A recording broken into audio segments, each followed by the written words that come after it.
There is an old Irish legend of a young man who fell in love with a fairy princess, one of the Fae folk from Tir Nanog,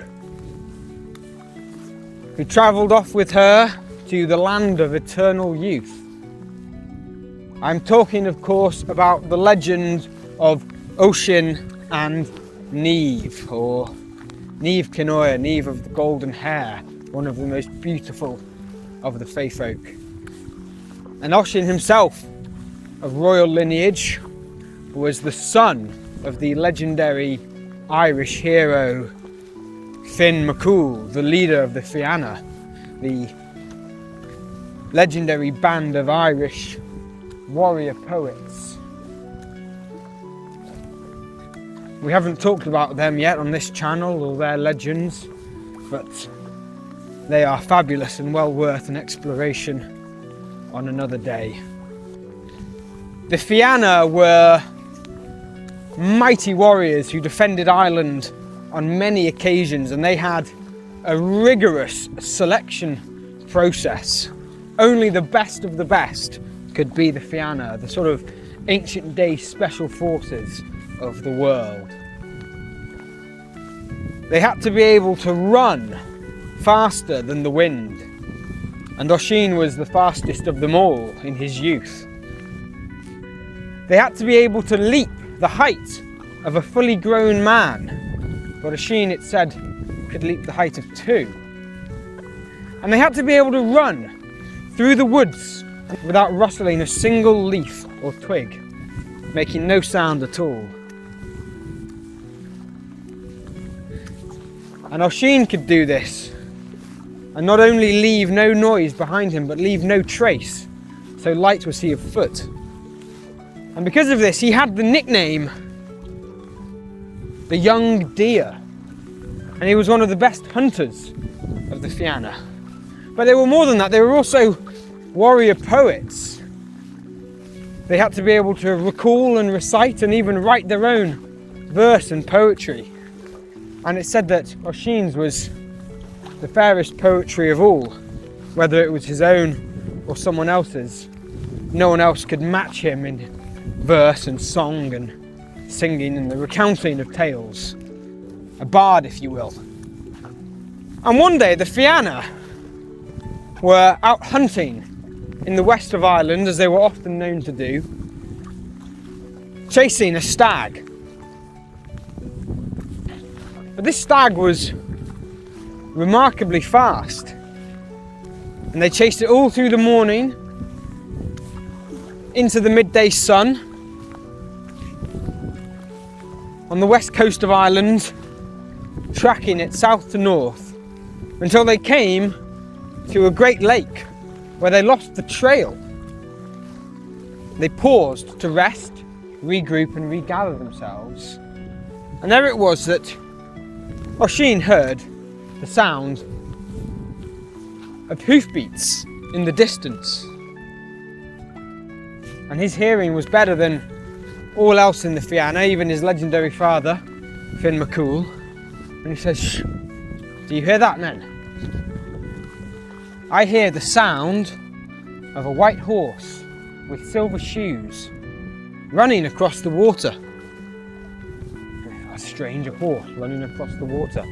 And they looked to their left, and there in the distance, across the lake, running across the water, leaving not so much as a ripple, was galloping towards them a fair and majestic white steed.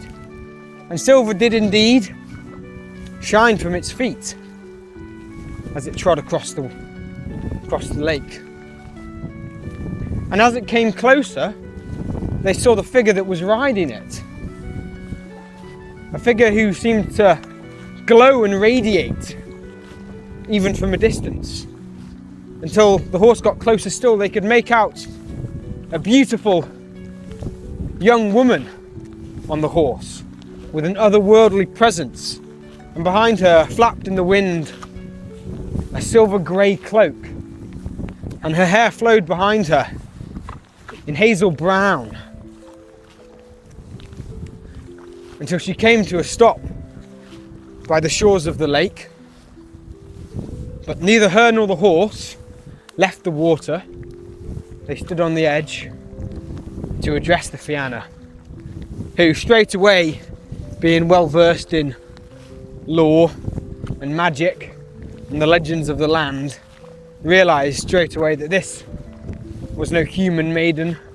This was one of the Fae folk come from across the sea. She was exceptionally beautiful, and she greeted the leader of the Fianna, Finn McCool, with the respect he was due. "Greetings," she says. "I am Neve Kinoya, Neve of the shining hair, and I have come to ask something of you, Finn McCool." "Speak it," said Finn, "for I recognise you as one of the Fae folk, one of the fairies from the west, and I would wager by your looks and your presence, one of among their royalty. If it's in my power to give you what you desire, then it shall be so." "I've come for the hand of your son, Oisín the young deer, who is known to us even in the far west land of eternal youth. Such is his valour and skill." "Willingly," said Finn, "would I approve of such a union, for you are both of noble birth. But he is a man full grown, and not mine to give, so you must ask him yourself."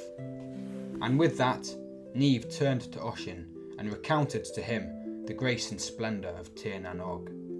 "Beyond all dreams my land's delight, fairer than any eyes have seen. All year round the fruits hang bright, and the flowers bloom in the meadows green. Wild honey drips from the forest trees, we have endless stocks of mead and wine. No illness comes from across the seas, no death, nor pain, nor sad decline. You would rule in my father's stead. He is Manannan MacLear, lord of the seas, and he wishes to return there. You shall have as your retinue 100 men to serve you, and each shall be a lord of renown in their own right. They shall accompany you on your hunts and at feast, and you need not worry for war, for there is no sickness of greed or jealousy or evil in Tir na Nog. The passage of time is beyond perception, and you will remain forever youthful and strong, as you are now. But you will never be able to set foot on your homeland of Ireland again, or else all the accumulated years will fall on you in one." Oisín accepted the proposal in a heartbeat, and with the briefest of goodbyes to his father and the Fianna, he leapt upon the white horse, clasped his arms around Neve's waist, and together they rode back westward across the lake. At the end of the lake they followed a wide flowing river towards the sea, and, in a small fishing village on the estuary, the children paused their playing on the sand and gazed in wonder at the two otherworldly figures as they rode out across the sea, following the light of the setting sun. As Oisín looked behind him one final time to see his homeland, a strange ocean mist enveloped the coast and removed it from view. As they continued their ride, strange apparitions appeared to him. Golden ships glided across the water. On the horizon a silver stag was chased by a bronze bear, and, on their right, a huge whale breached the surface of the sea, and on him rode a small dog, no larger than a man's hand. "That is Oisín," said Neve. "He is the oldest of all the creatures of the sea. In the elder days he helped us row Tir na Nog into the west, beyond the confines of the mortal world. He's probably delivering a message from the wizard Psathamos to my father." Then Oisín saw it for the first time. White shores on the horizon, stretching as far as the eye could see, and beyond a far green land, with farms and pleasant woodland, deep valleys and tall mountains beyond, with fast white rivers flowing from them and then bending down towards the sea. And in the middle was a palace of white marble, more impressive than any Oisín had seen before, with many imposing towers and well-ordered ramparts. There was a golden courtyard in the centre, surrounded by heavily laden fruit trees. Before long they rode ashore, overland and through the palace gates, then into the courtyard where 100 lords waited to give oaths of fealty to Oisín. But before Niamh could remind him about the magic of Tir na Og and how he would no longer perceive the passage of time, he leapt off the back of the horse and began greeting his newly assembled retinue. And so it was that life carried on in Tir na Og much as it had always done, in peace, prosperity and tranquility. Niamh and Oisín were happily wed and had many children. Oisín passed his time hunting and in the practicing of arms, and every night there would be a feast with mead and music and roaring fires, and Oisín would delight his subjects with songs and poems from his homeland. However, the more Oisín did this, the more he recounted the exploits and legends of the Fianna, of his father Finn MacCool, their battles and glory won. A longing grew within him. In Cymraeg we call this hiraeth, an inescapable desire for one's true homeland. This longing grew in Oisín, and it was soon noticed by Niamh. When she asked him about it, he openly admitted his homesickness to her, his desire to see Ireland one last time, to see his father and his hounds and his brothers in the Fianna. Sensing the inevitability, Niamh lent Oisín her white horse so that he could briefly return to Ireland. But she implored him again not to set foot on land, or else all the years spent in Tir na Og would fall on him at once, and he would not be able to return to her. And so Oisín mounted the white horse and rode back east across the sea. Only this time, on his journey, there were no strange apparitions that appeared to him. I've intentionally decided not to recount the end of this story. Instead, I wanted to leave it open and allow you, the audience, to decide on its ending. Did Oisín heed Niamh's warning and return to Tir na Og, or did a different fate befall him? And how did he find the land of Ireland on his return? Moreover, I wonder, what would you have done had you been in Oisín's position? If you enjoyed this video, thank you. If you'd like more exploration of Irish mythology, then please let me know in the comments below. And subscribe so you don't miss my weekly uploads. And, as always, Diolch yn fawr. I'll see you in the next story.